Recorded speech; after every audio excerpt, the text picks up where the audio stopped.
Enquanto esperavam pelo nascimento do filho, o casal britânico, Shirley e Rod, receberam a notícia de que o bebê só tinha desenvolvido 2% do cérebro em relação ao que era esperado. Os médicos sugeriram um aborto, visto que eles acreditavam que a criança não conseguiria enxergar, falar, ouvir ou até mesmo comer. Mas os pais recusaram. E eu te conto agora o que aconteceu com o pequeno guerreiro. Aqui é o Ivan Lima e sejam bem-vindos. Essa parte que eu já te adiantei da história é só a ponta do iceberg de várias lutas que o pequeno Noah Wall precisou enfrentar, tanto antes quanto depois de nascer. Por conta dos primeiros exames, os médicos não acreditavam que o bebê conseguisse viver mais do que alguns dias depois do parto. E eles aconselharam Shirley e Rob a pensar no aborto em 5 momentos diferentes.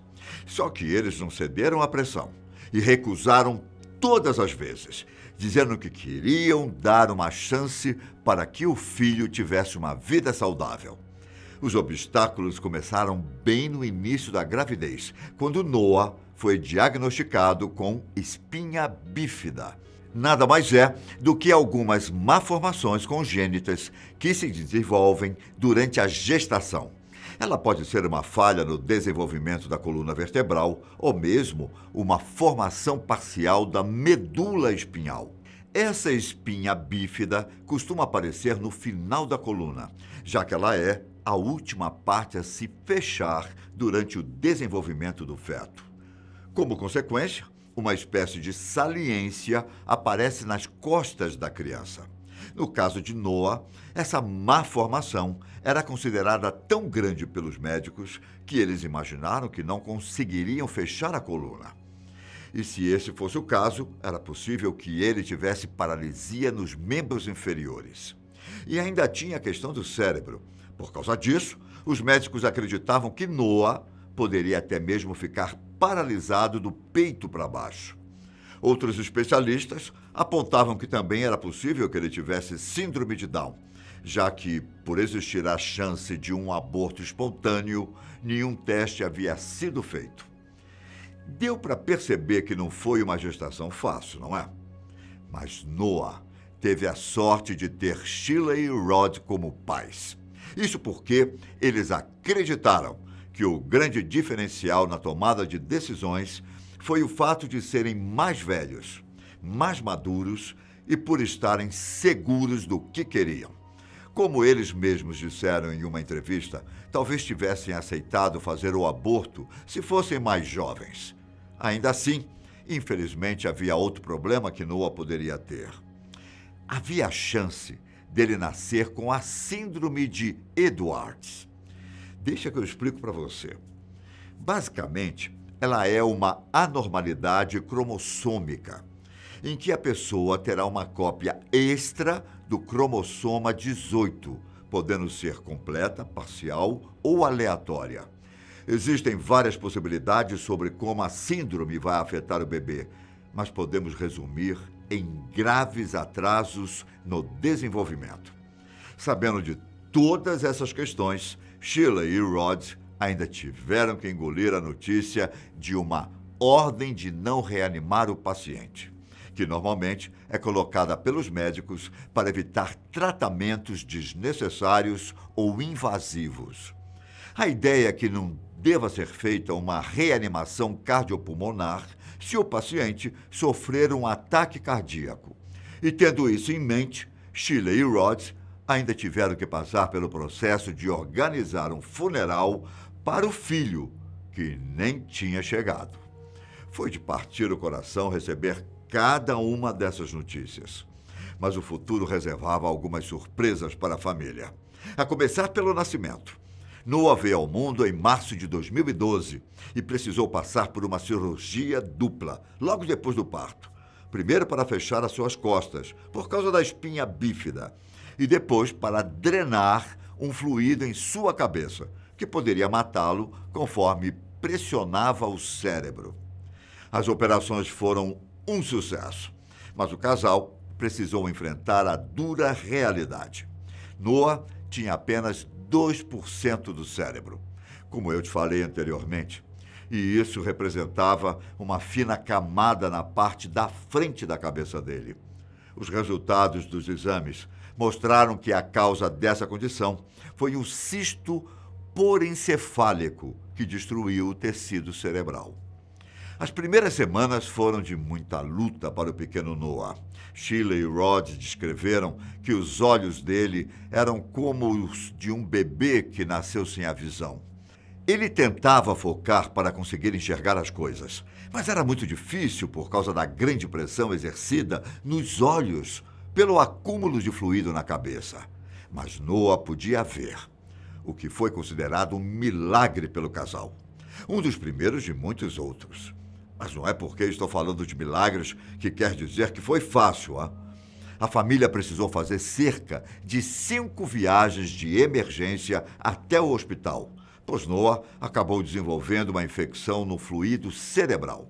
Acabou que antibióticos não resolveram e foi preciso fazer uma espécie de lavagem para depois serem administrados os antibióticos novamente. Além disso, ainda era preciso fazer uma drenagem manual todos os dias, que retirava até 40 ml do crânio de Noah. O pobre pequeno sentiu tanta dor em uma dessas ocasiões que morfina precisou ser administrada pelos médicos. Mas ele era forte. Um tubo para dreno foi colocado no pescoço e no abdômen dele, para ajudar a tirar os líquidos. Era uma opção permanente que tinha o risco de bloquear e gerar mais sufoco, só que não foi preciso. Noah ficou bem melhor e a família pôde sair do hospital. Mas a caminhada estava apenas no começo. Noah ainda precisou passar por alguns exames para analisar sua visão, que surpreendentemente parecia ser total, e também para que fosse colocado um catéter na bexiga dele. Além disso, os pezinhos dele tinham uma pequena má formação, que os deixava um pouco tortos, o que demandou muito trabalho com fisioterapia. E foi então que o tempo passou. E à medida que os anos avançavam, Noah continuou crescendo. Só que o mais surpreendente disso tudo é que o cérebro dele também cresceu. Para você ter uma ideia, quando ele tinha 3 anos, o cérebro já havia alcançado 80% do tamanho considerado normal. Se foi uma surpresa para Sheila e Rod, imagine como foi para os médicos, que tinham certeza que Noah nunca poderia ter uma vida como as outras pessoas. Acontece que a ideia de que o pequeno não tivesse cérebro talvez fosse equivocada. Depois de verem o desenvolvimento do órgão, os médicos passaram a acreditar que o cérebro de Noah, na verdade, estava meio que comprimido em um pequeno espaço dentro do crânio. E depois que o pequeno recebeu estímulos e fez tratamentos, o órgão não só se desenvolveu, como conseguiu ficar no lugar certo.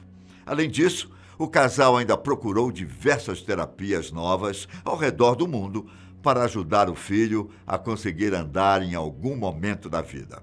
E depois que Noah passou por uma clínica australiana que combina fisioterapia com treinamento cognitivo, ele conseguiu movimentar os pés pela primeira vez aos 5 anos.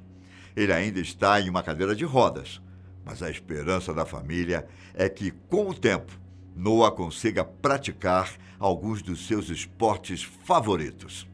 Em 2019, com 6 anos, o pequeno provou que a vida é muito mais do que imaginamos. Ao lado dos pais, ele foi até um programa americano e mostrou que, além de enxergar, ele ainda consegue ouvir e falar. De um bebê supostamente sem cérebro para uma criança cheia de alegria e vontade de viver. Que mudança, não é? E vale lembrar que Noah é muito grato. A cada ano, ele vai até o hospital onde nasceu e distribui centenas de presentes, tanto para os funcionários quanto para os pacientes. Tudo isso com a ajuda dos pais, é claro. Mas a esperança dele é que um dia, com mais e mais terapia, ele consiga entregar esses presentes sozinho, a pé.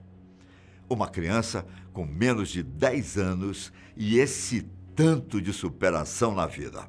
Nós desejamos que ele e a família consigam superar cada vez mais os obstáculos e que um dia ele esteja por aí correndo ainda mais feliz.